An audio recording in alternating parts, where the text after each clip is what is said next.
Thomas Neill Cream popped into this world on May 27, 1850, in Glasgow, Scotland.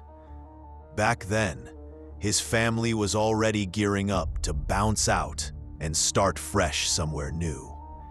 His dad, William Cream, was a pretty successful dude, stacking up serious cash through trading lumber and raw goods. His mom, Mary McKenna, was this old-school religious type, always trying to drill Christian values and strict morals into her kids. Didn't take long before the Cream clan decided to pack it all up and head to Canada, chasing that new world dream. First stop was Quebec City. Then later on, they slid over to Montreal. At the time, Canada was still rocking under the British Empire, and Scottish immigrants were kind of seen as respectable, solid folks in that growing society. From the outside, Thomas looked like he had it good. His dad had money, the family had respect, and he was getting a decent education.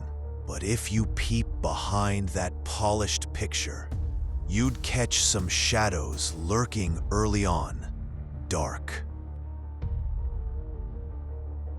Historical notes say Thomas was kinda offbeat right from the jump. While other kids his age were running around, playing games, and acting like, well, kids, Thomas had this weird fascination with the human body and sickness. He'd hang around sick or dead animals instead of joining the usual playground fun. One of his teachers even wrote in their memories that Thomas would always hit them with questions that felt unusual and unsettling for a kid. He wanted to know, like, what really causes death? And can medicine be used not just to heal, but to kill too? At first glance, those questions might seem like signs of a sharp and curious mind. But when you stack them with his other behavior, you start to see a picture that's way more troubling. Some classmates later testified that Thomas sometimes messed with small animals, maybe even experimenting on them. Nobody ever nailed down hard proof, but rumors flew around back then, and his parents were both hard-working and deeply religious. Pops was all about chasing money and success, while his mom was locked in on raising her kids, strict under the Christian rulebook. That push and pull vibe hit Thomas in a way that kinda twisted him up inside. On one side, his dad wanted him to stand out, to make a name for himself, not just follow in his brother's footsteps. On the other side, his mom was drilling him non-stop about sin, punishment, and staying pure in God's eyes. That clash basically set him up to be someone who was always torn, half craving power, half scared stiff of divine payback. Some criminology experts say that when a kid grows up in that kind of conflict, it can shape a double life type of personality. You know the kind. Someone who looks polished and respectable on the outside, but behind closed doors, they're out there doing seriously dark, twisted stuff. In school, Thomas was just kinda average. Not top of the class, not a total flop either, but there was one lane where he really shined: science, especially anything tied to nature and early medicine. While other kids were messing around, he'd be buried in medical books that were way too advanced for his age. As a teen, he started dabbling with herbal remedies and chemicals. Word is, he even set up a little lab in his family's house. He'd run experiments there, some harmless, but others straight up dangerous and toxic. One of his buddies later recalled Thomas saying, "Being a doctor means having power like God. You get to decide if someone lives or dies." That line really shows you where his head was at. He wasn't dreaming about saving lives. He was vibing with the idea of holding that ultimate control over life and death. In 1872, Thomas rolled into McGill University in Montreal to study medicine. Back then, McGill was one of the top spots in Canada for medical training. So just getting in showed he had brains and drive. But while most students were geeking out about how to heal people, Thomas was zoning in on poisons. He got hooked on toxicology, always pressing his professors with questions like, exactly how much poison does it take to drop a grown man? Or what's the precise dose where the line between cure and kill gets crossed? One of his professors even wrote in his notes, "Cream seems less interested in saving lives and way more into the deadly effects of drugs." That little observation didn't mean much at the time, but later on, it turned into a serious red flag in his criminal file. While he was still a student, whispers started floating around about Thomas being tied to the death of a young woman. She was his lover, and after taking some meds he had given her, she ended up dead. There was never any hard proof to pin it on him, but that was the first time his name got linked to a suspicious death. That incident was basically the opening scene of a dark road that would later claim dozens of lives. But at the time, nobody really wanted to mess with a promising medical student. The courts and society weren't exactly eager to drag a future doctor's name through the mud. So, the woman's death got written off as an accident, and the case was quietly closed. Looking back, you can spot all kinds of red flags in Thomas's personality. Narcissism. Dude thought he was above everyone else, convinced that holding the power of life and death made him untouchable. Sadism. He got off on watching others suffer. Whether it was animals or people didn't even matter. Zero empathy. He never showed real remorse. When folks around him died, he wasn't stressing about saving them. He was more focused on how to cover his own tracks.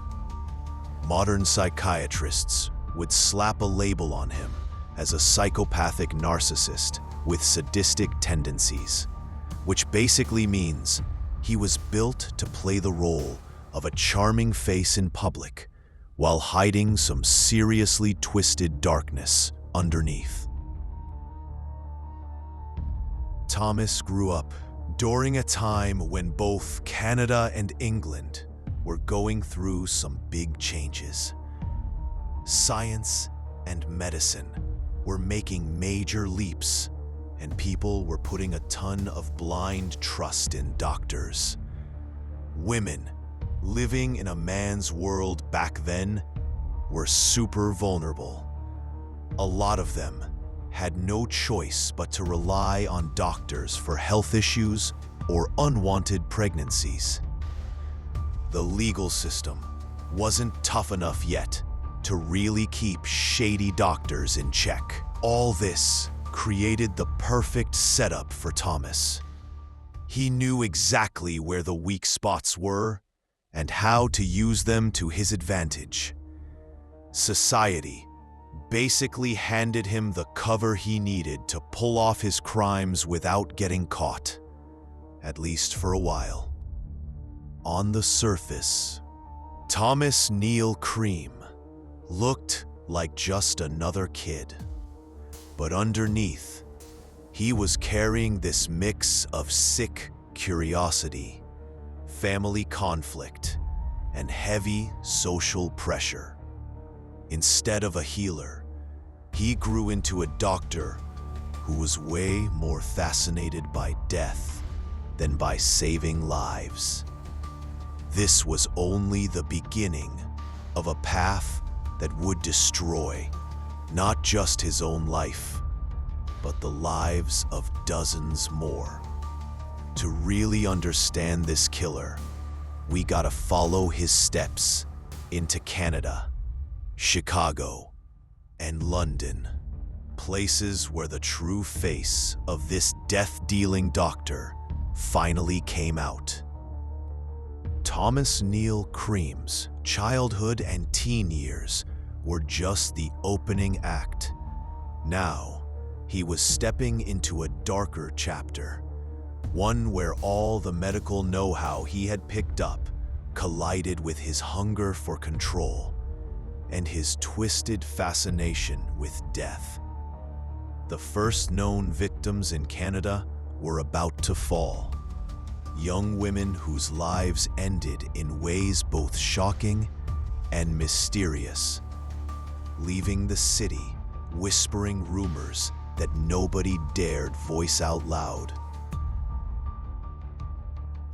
After grabbing his medical degree from McGill University in 1876, Thomas Neill Cream stepped out into Montreal like a man with a golden ticket. Young, fresh-faced, and full of ambition, he entered a society that practically worshipped doctors. Ordinary people back then barely knew what medicine really was, so doctors were almost like untouchable kings with absolute power over life and death. Cream knew exactly how to work that. His calm, smooth demeanor and polite nods made patients open up in ways even their families couldn't. But behind that fresh young doctor mask, a storm of darker thoughts brewed. Thoughts about power, about influence, and yes, about life and death itself. Every handshake, every diagnosis, every whispered secret, he was learning, calculating, and testing his own boundaries.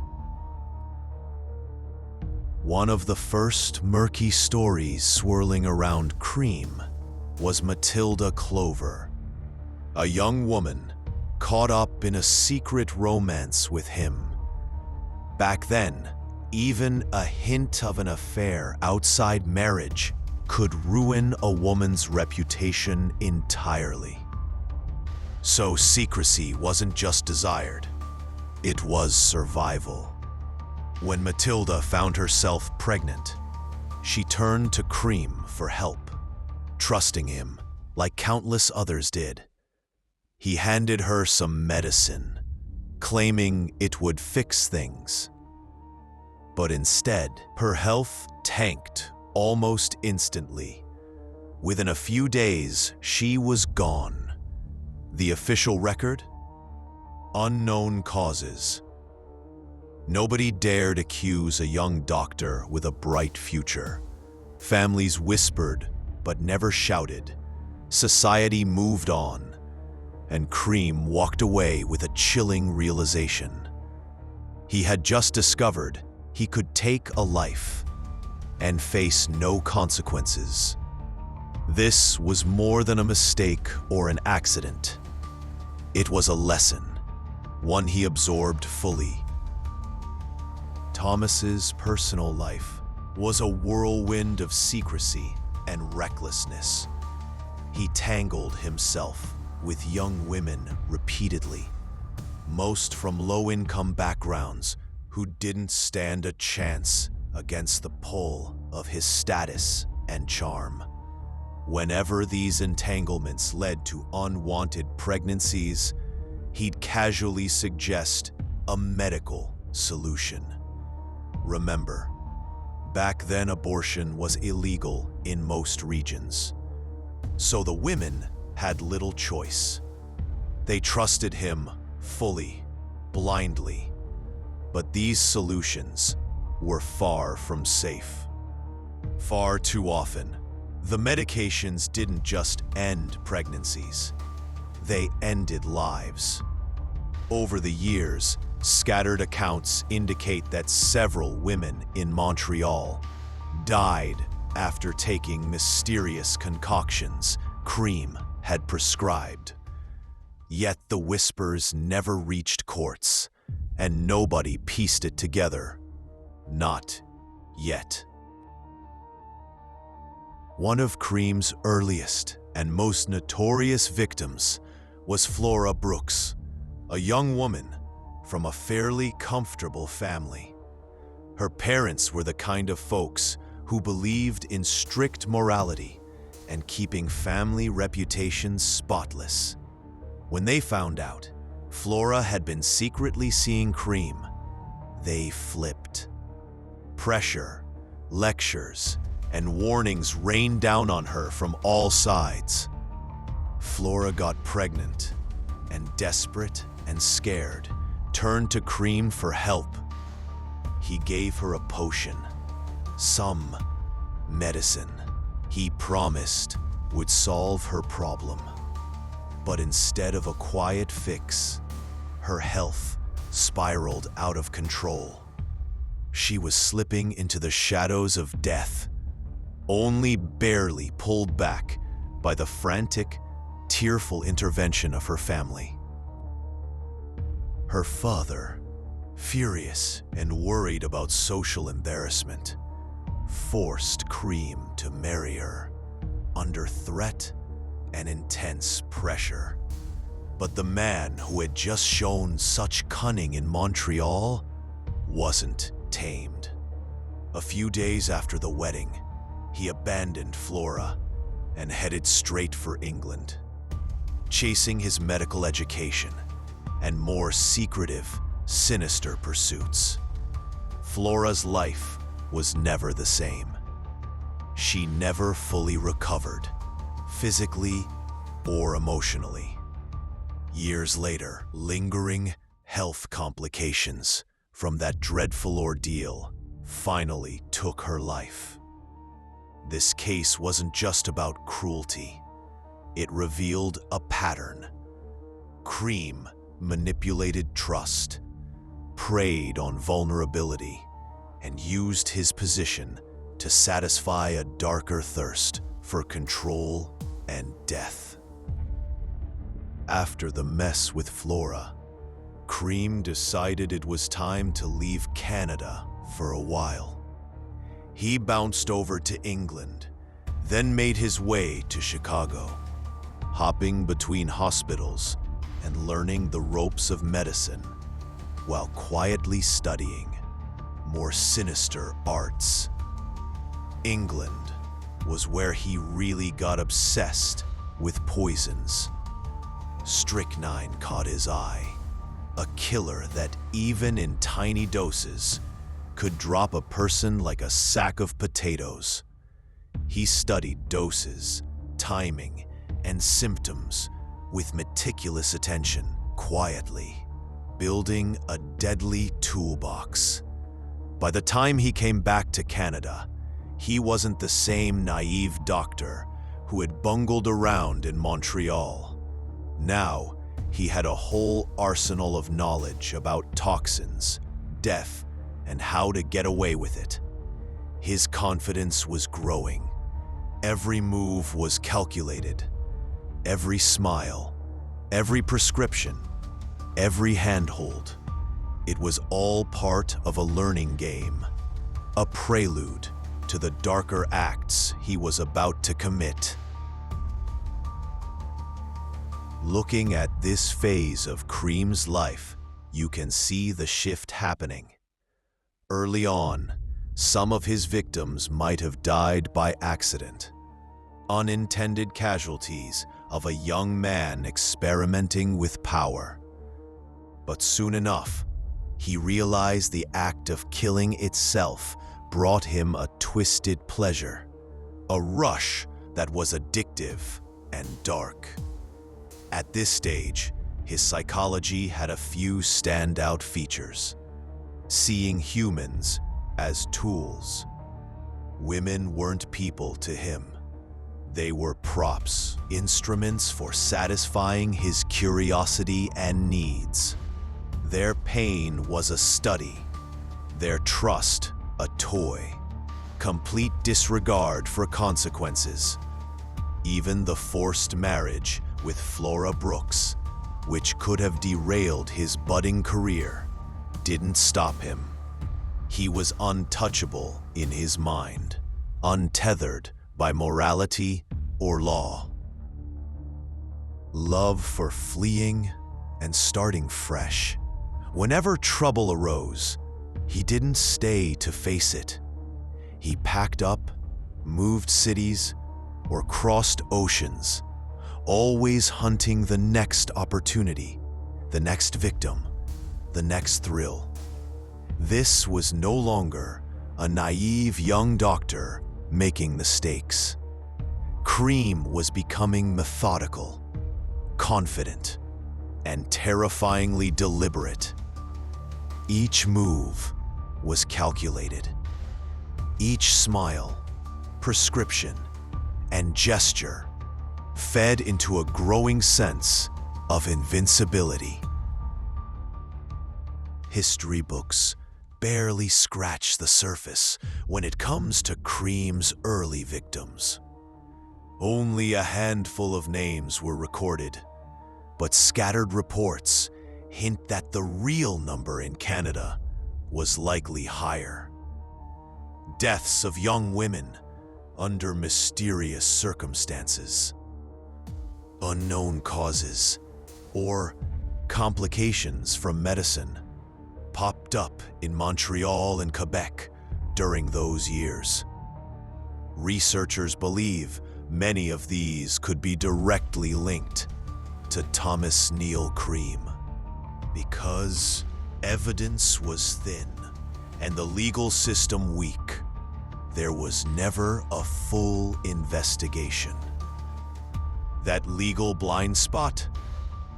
It was a golden ticket for Cream, letting him continue his spree without fear of being caught.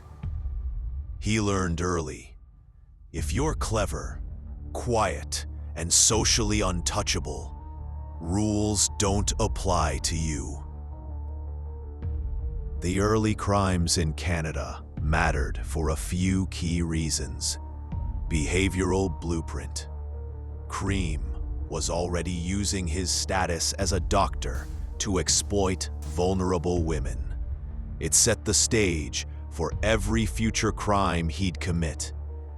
Systematic obsession with poison. He learned that toxins could be the perfect murder weapon. Quiet, clean, and often untraceable.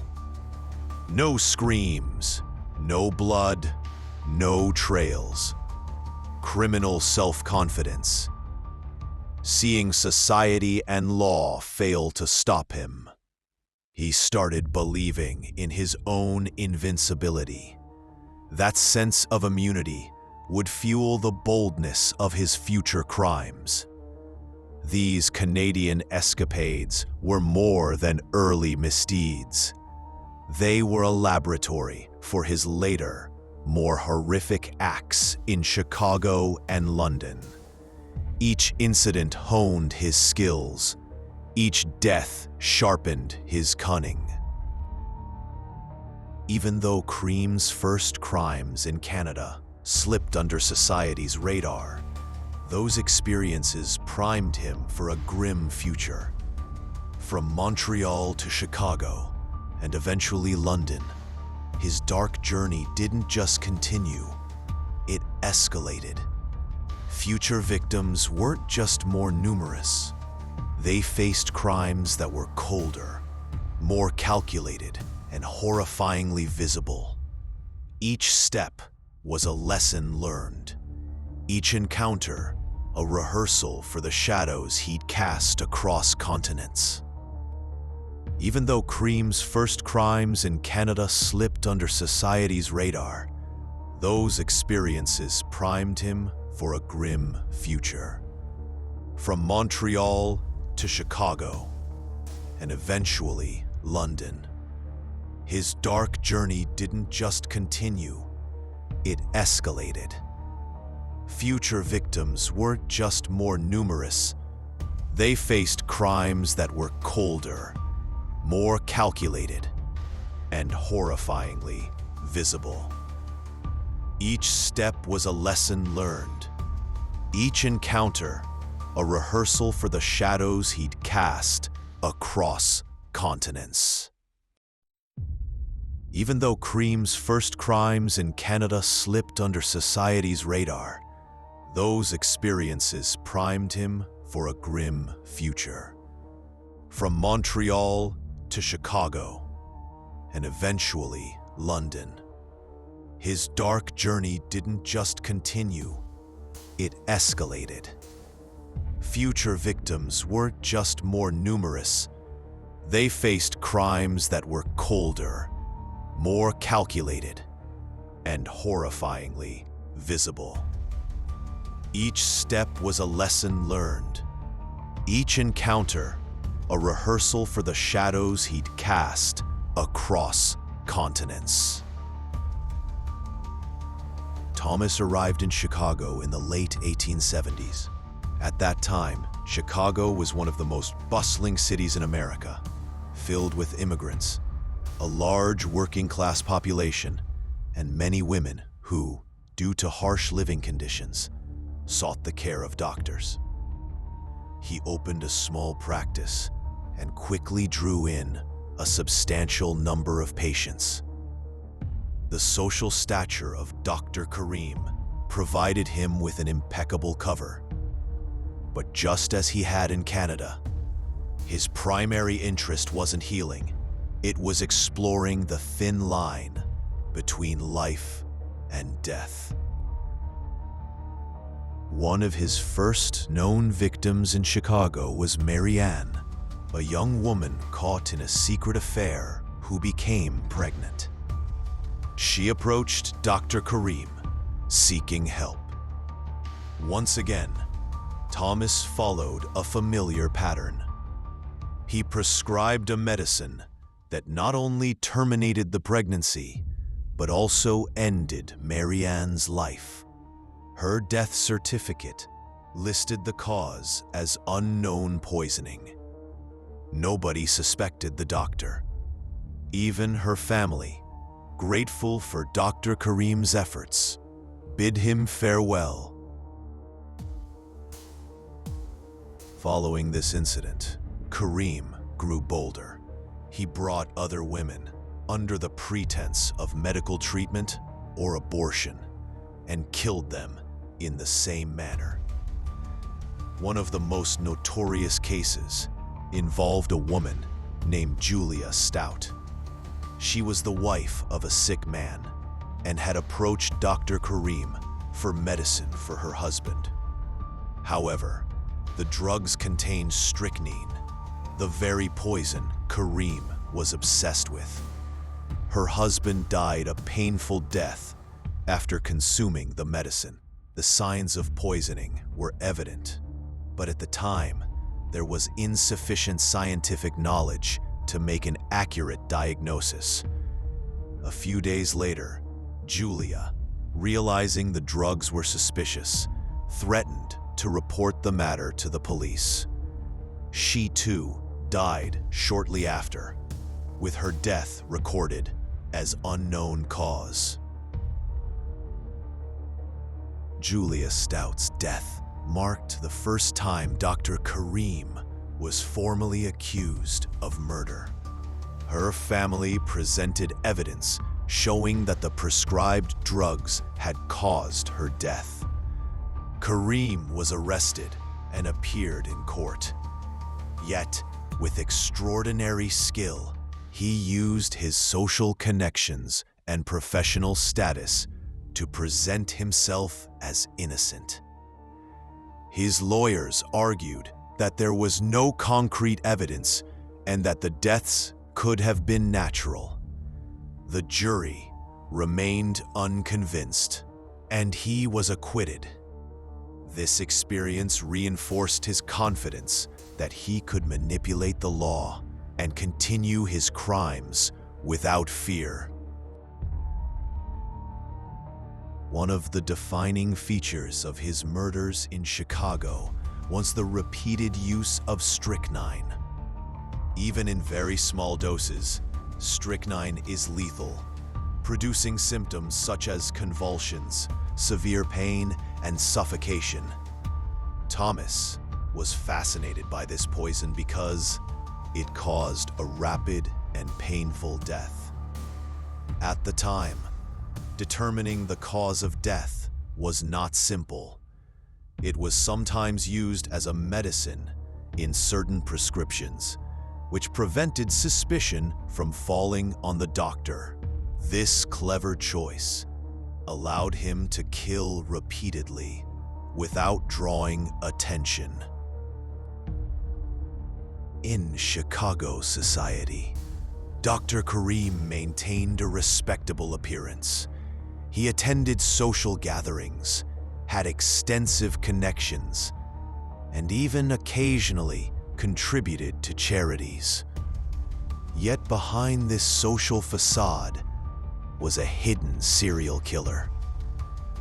This duality later became one of the most prominent indicators of his psychopathy: the ability to live in two completely contrasting roles. In addition to the murders, Cream engaged in multiple affairs with women. Many of these relationships resulted in unwanted pregnancies, and as before, the women trusted him to resolve the issue. However, in many cases, these treatments resulted in death. Consequently, rumors about Dr. Cream circulated in social circles. He was considered dangerous, yet no one dared to speak against him openly. In several forensic cases, other doctors began noting signs of poisoning. This was the first time the medical profession took serious notice of Cream's activities.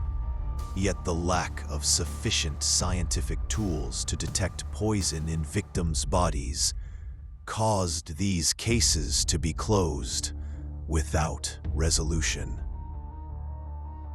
As rumors grew and the risk of exposure increased, Cream decided to leave Chicago. He returned once again to England, where he later earned the notorious title Lambeth Killer. This departure was not a sign of fleeing justice, but a clever strategy. He knew that whenever pressure mounted, he could relocate and start hunting fresh victims anew. The Chicago period revealed that Thomas Neill Cream had moved beyond experimentation and entered a phase of organized murders. His personality traits during this period included high criminal confidence. Following his acquittal, he realized he could do anything. Deliberate victim selection. He mainly targeted vulnerable women, those who could not raise their voice due to social constraints. Pleasure from playing with the law. Court appearances and victories were a game for him. His murders in Chicago had several important consequences. Recognition of serial killer patterns, use of poison, vulnerable victim selection, and repetition of a method. Demonstration of legal system weakness. Even with evidence, the system was unable to convict him. Preparation for greater crimes in London. Chicago served as a testing ground for him. Thomas Neill Cream in Chicago demonstrated that he was not only a doctor of death, but also a master of deception and escaping justice. His victims died one after another, yet he walked freely. This period of his life was a bridge to London, where his crimes reached their peak and history remembered him by a fearsome name, the Lambeth Killer. Cream opened a small practice in the Lambeth district of London. This neighborhood was one of the busiest and poorest areas of the city, where many women lived under harsh conditions and often turned to unknown doctors for treatment of illnesses or unwanted pregnancies. From the very beginning, Cream quickly became known among the people. His neat appearance, Scottish accent, and unusual self-confidence attracted many patients. Yet behind this respectable appearance, his hidden thirst for death resurfaced. The first known victim in London was Ellen Donner, a young, poor woman who died on October 11, 1891. After visiting Cream, she received a medicine that, instead of curing her, led her to death. The signs of poisoning were clearly visible in Ellen's body: severe convulsions, unbearable pain, and sudden death. At that time, the police declared the cause of death unknown. But for Cream, this was only the beginning. After Ellen, other victims appeared one after another. Matilda Glover, a young woman who died on October 20th, 1891, after receiving medicine from Cream. Ellen Donner II, another woman with the same first name, killed just a few weeks later. Letty Harris, another victim who died on November 13, 1891. In all cases, the pattern was the same: young, poor, or struggling women visiting Dr. Cream, mysterious medicines, and a painful death from strychnine poisoning. Strychnine remained his main tool. However, in London, Cream made his methods more sophisticated. He administered the medicines in the form of therapeutic pills.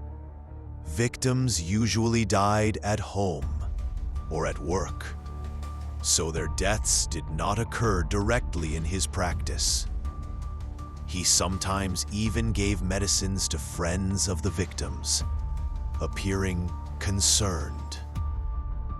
This method allowed him to continue his crimes for a long time without attracting police attention. One of Cream's strange traits during this period was a strong desire for attention. Unlike many serial killers who act in secret, Cream sometimes deliberately spoke about the murders. He would loudly say in pubs and cafes, "I know who killed these women." He even sent letters to police and lawyers, claiming he could identify the killer. In some of these letters, he indirectly referred to himself. This unusual behavior was later analyzed as a sign of severe narcissism. He not only enjoyed killing, but also the fame of being a killer. During those years, London was still haunted by the terror of Jack the Ripper. The serial killings of women in poor neighborhoods led many to compare Cream to Jack the Ripper. Although the methods of killing were different, knife versus poison, the similarities were clear.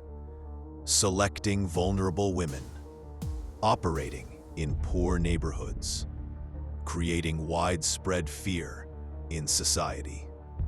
Some even speculated that Jack the Ripper and Thomas Neill Cream were the same person, although later disproven. This illustrates how much his crimes shook the community. Cream's strange behaviors, including letter writing and baseless claims, eventually drew police attention. Investigators realized that his name appeared in all the cases in some way. Finally, sufficient evidence was collected, and he was arrested in November 1891. Upon inspection of his belongings, a large amount of strychnine and medical prescriptions were discovered, all indicating his involvement in the murders.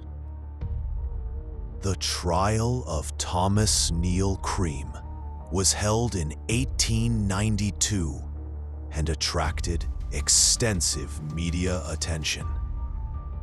London newspapers dubbed him Dr. Cream, the Lambeth Poisoner.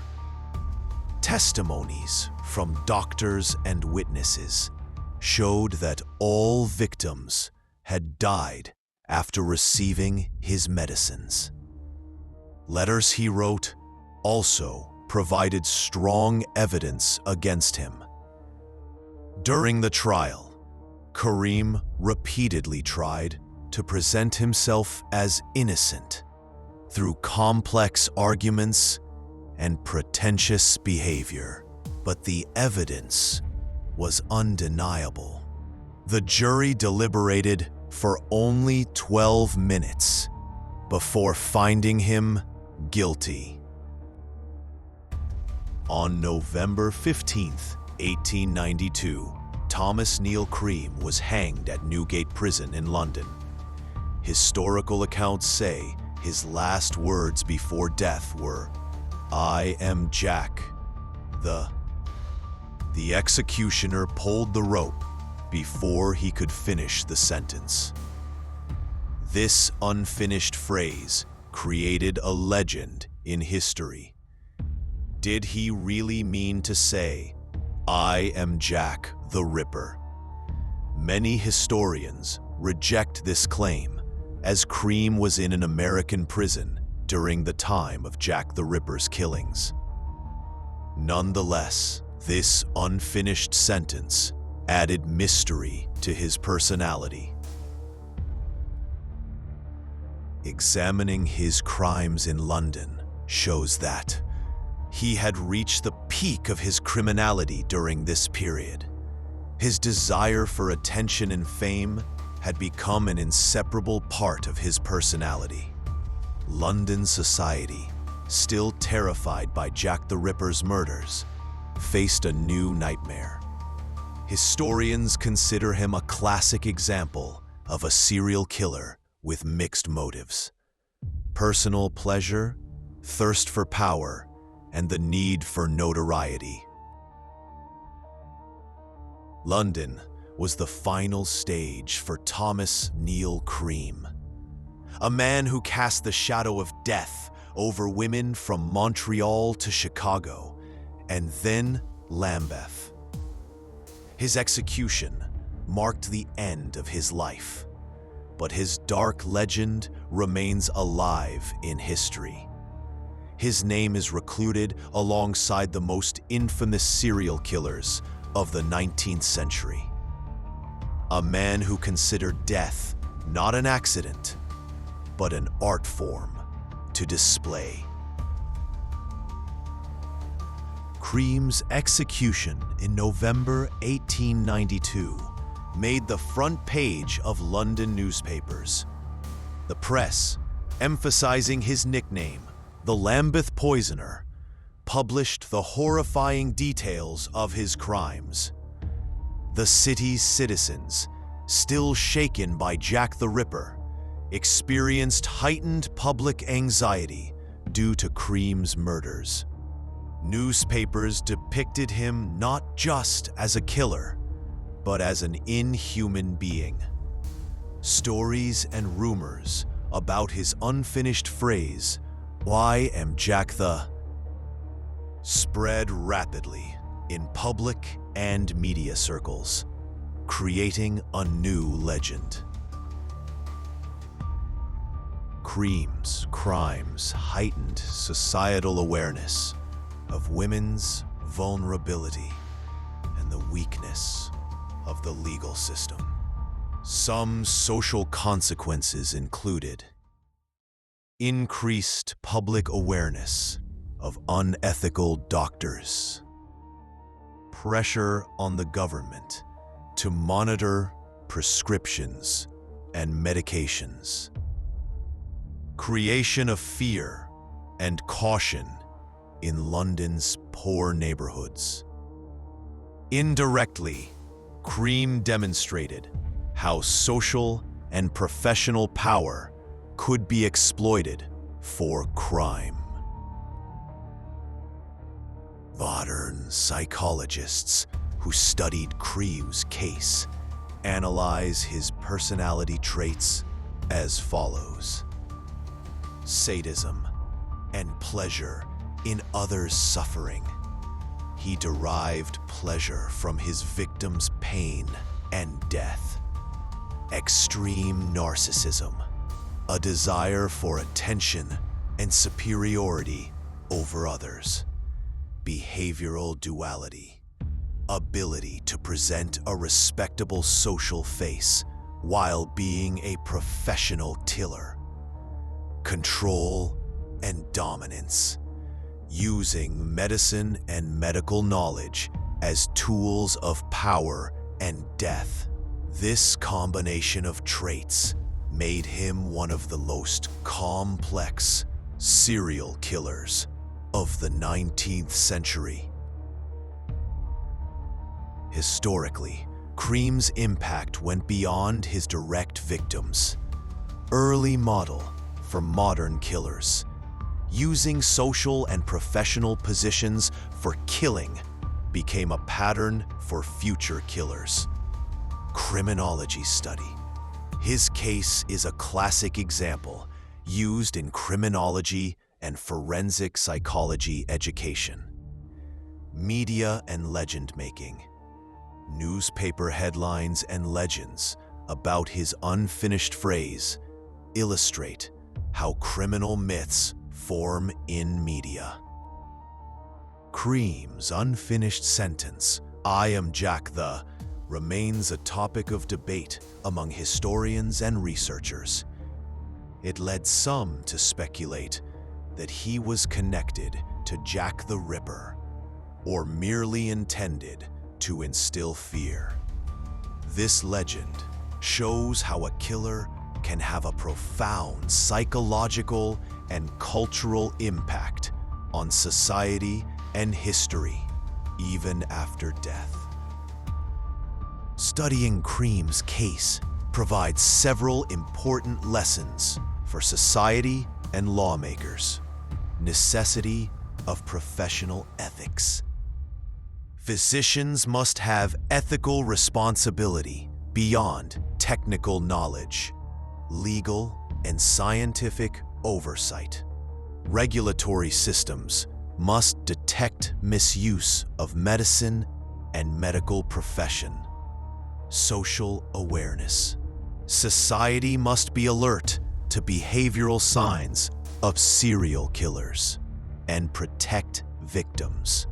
Media responsibility. Media can educate and warn, but must avoid excessive fear-mongering.